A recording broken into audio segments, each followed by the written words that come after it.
오늘 말씀은 40년 동안 블레셋의 지배를 받았는데 삼손의 첫 번째 등장은 그 블레셋 사람의 딸들 중에서 한 여자를 보았고 그를 맞이하여 아내로 삼기를 원한다라는 말이었습니다. 조금 풀어서 설명하면 그 여자는 첫눈에 내 마음에 쏙 들었습니다 라고 설명되어질 수 있을 것입니다. 삼손의 첫 번째 모습은 그 여자가 내 마음에 들었다라는 것입니다. 여기서 우리는 쉽지 않은 자리를 지나가게 되어집니다. 먼저는 삼손이 여자를 보고 좋아하는 것이 문제가 되는가라는 것이기도 하고 동시에 이 여인이 블레셋 사람이라는 것입니다. 과연 블레셋 사람과 결혼해도 되나라는 사실입니다. 간단한 일처럼 보이지만 사사기는 우리에게 너의 왕이 어디 있느냐라고 묻고 있는 책이기 때문에 자기 소견에 보기에 좋다라는 것과 왕이 있다라는 것은 너무나 다를 수 있다라는 것을 성경 전체가 말씀해 주고 있는 거죠. 즉 내가 좋고 내가 싫고 그것보다 더 뛰어난 그 위에 논리가 있어야 되는데 과연 하나님은 어디 계시느냐라는 것이죠. 하나님은 어떻게 보시느냐라는 것입니다. 두 번째로 블레셋과의 결혼입니다. 이 부분도 상당히 애매한 부분이 있어요. 일단 민수기를 보면 가나안 족속과 결혼하지 말라라는 분명한 명령을 내리는 것입니다. 근데 일반적으로 블레셋은 가나안 원주민 가운데는 들어가지 않는 이방 족속으로 분류되어져요. 그러니까 이게 어떤 부분에서는 결혼하지 말아야 할 대상이고 또 굳이 얘기하자면 결혼할 수도 있을 것 같은 어떤 그런 뉘앙스가 포함되어져 있을 것 같습니다. 근데 오늘 말씀에 보면 블레셋 사람이라는 표현을 그의 부모가 그에게 이르되 내 형제들의 딸들 중에나 내 백성 중에 어찌 여자가 없어서 내가 할례 받지 아니한 블레셋 사람에게 가서 아내를 맞으려 하느냐라는 말씀을 통하여 이 블레셋 사람이 할례 받지 못했다라는 관점에서 보여지고 있음을 알게 되어지는 거죠.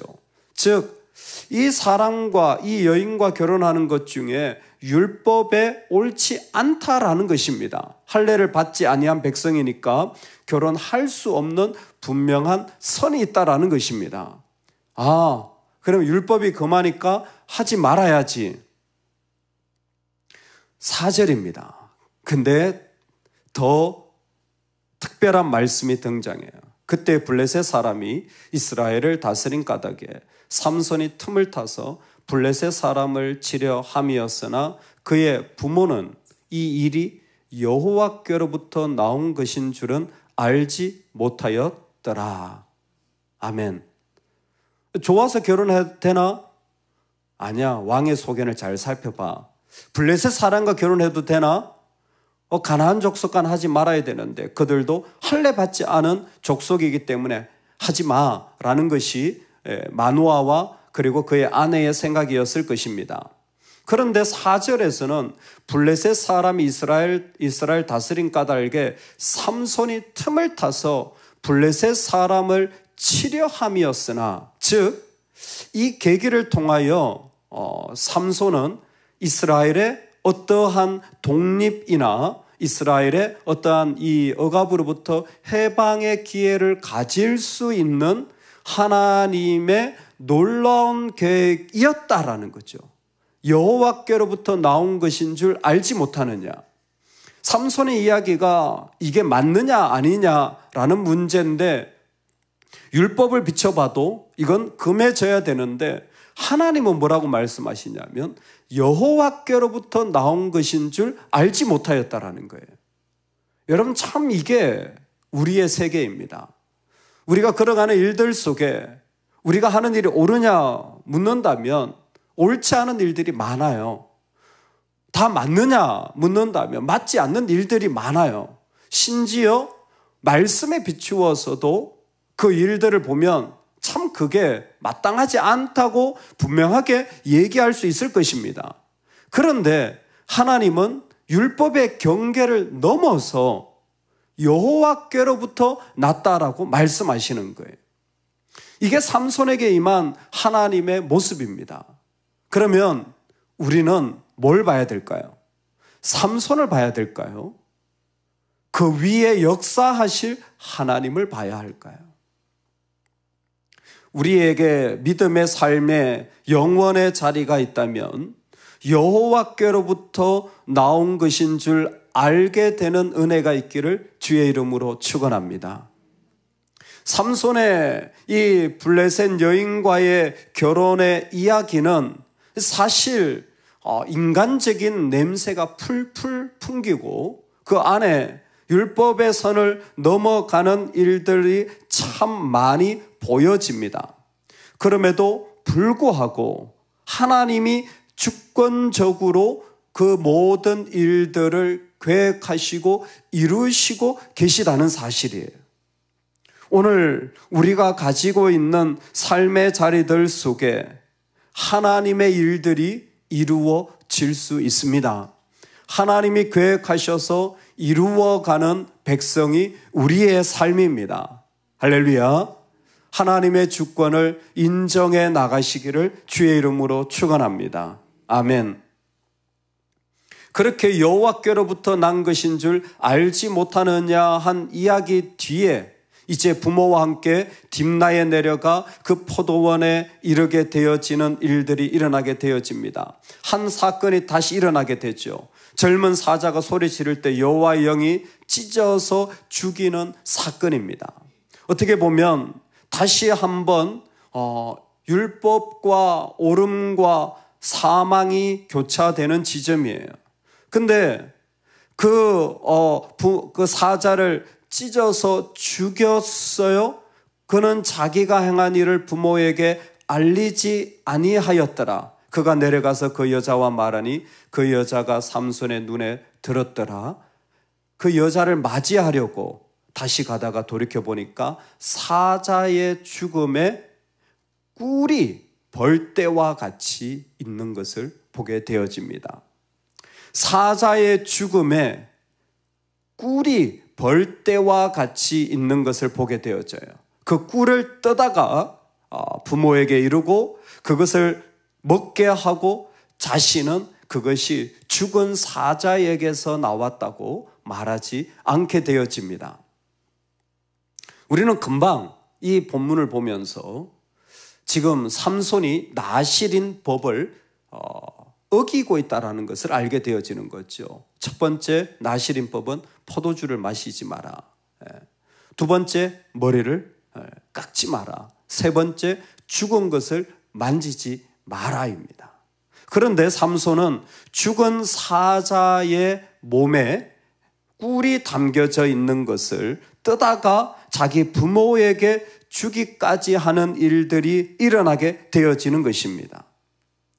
먼저는 민수기에 보면 왜 이와 같이 죽은 것을 가까이 하지 말라고 하는지에 대한 이유가 설명되어져 있는데 자기의 몸을 구별하여 여호와께 드리는 모든 날 동안은 시체를 가까이 하지 말 것이요.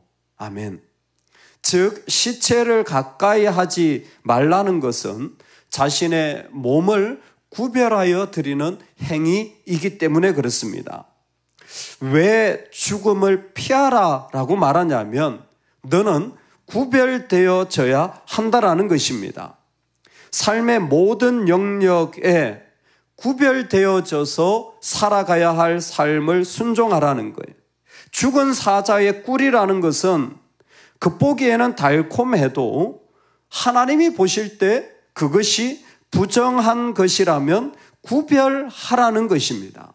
죽은 사자의 꿀이라는 것이 아주 선명하죠. 지금 당장 달콤해 보이고 옳아 보여도 그러나 하나님 앞에서 절제하고 멈추고 순종하는 것으로 자신을 세워가라는 거예요. 즉 죽음을 피하라는 것은 죽음 자체가 더럽거나 죽음 자체가 영향을 끼치는 것보다 더 중요한 것이 무엇이냐면 자신을 멈추고 절제하여서 하나님 앞에 구별해 나가라는 겁니다. 그러면 이렇게 죽은 것으로부터 인하여서 먹는 어떠한 것을 내가 먹지 말아야 되겠구나, 채식주의자로 살아야 되나? 그러면 제사장들이 고기를 먹는 것은 또 어떻게 이해를 해야 되지? 여러분 아세요? 제사장들이 고기를 먹잖아요. 그 죽은 거 먹잖아요. 제사장들은 먹을 수 있어요. 근데 나실인들만 이 고기 죽은 것을 만지지 말라라는, 여기 죽은 것에서부터 나오는 것을 먹지 않아야 되는 이 어려운 규정이 적용되어지는 것입니다. 핵심은 역시 4절입니다. 여호와께로부터 나온 것이에요. 그는 여호와의 영으로 말미암아 강하게 되어집니다. 6절입니다. 이 두 가지가 죽음을 피하라라는 것의 중요한 능력입니다. 사망, 구별, 거룩, 그 모든 것은 여호와의 영이 나에게 임하여서 그 하나님이 나를 구별시켜 나가는 거예요. 어떤 부분에서는 참 애매하고 어떤 부분에서는 설명하기 참 어려운 부분도 많은 자리입니다. 그런데 하나님의 백성은 여호와의 영으로부터 나온 힘으로 걸어가도록 이스라엘을 구별하시고 세워가는 거죠. 단순히 사자를 찍어 죽일 때만 여호와의 영이 아닌 것이죠. 그가 살아가는 모든 자리들에 성령으로 말미암아 나온 것으로 살아가도록 구별하고 부르시는 것이 이 나실인 법입니다. 우리에게 있어서 특별히 죽음을 피하라라는 것은 부정하게 되어지는 우리 삶의 자리들이 있다면 피하는 것이 좋습니다.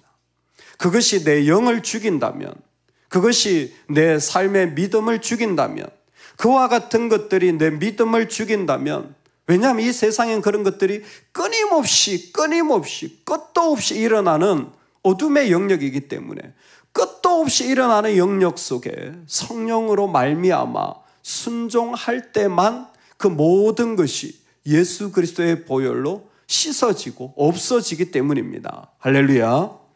오늘 하나님의 백성이 살아가는 삶의 자리에 정말 너의 왕이 어디 있느냐라고 물을 때 여호와께로부터 나온 것이 우리가 가지고 있는 기준 위에 하나님의 주권적인 다스림이 일어나기를 축복합니다. 동시에 오늘 우리의 삶에 죽음이 있습니다. 이것은 그 자체의 문제보다 우리가 거룩으로 구별되어져야 될 사람의 모습인데, 주님으로부터 나온 것이 여호와의 영이 우리를 구별하는 일들, 오늘 우리 삶에 충만하기를 주의 이름으로 축원합니다. 아멘, 아멘.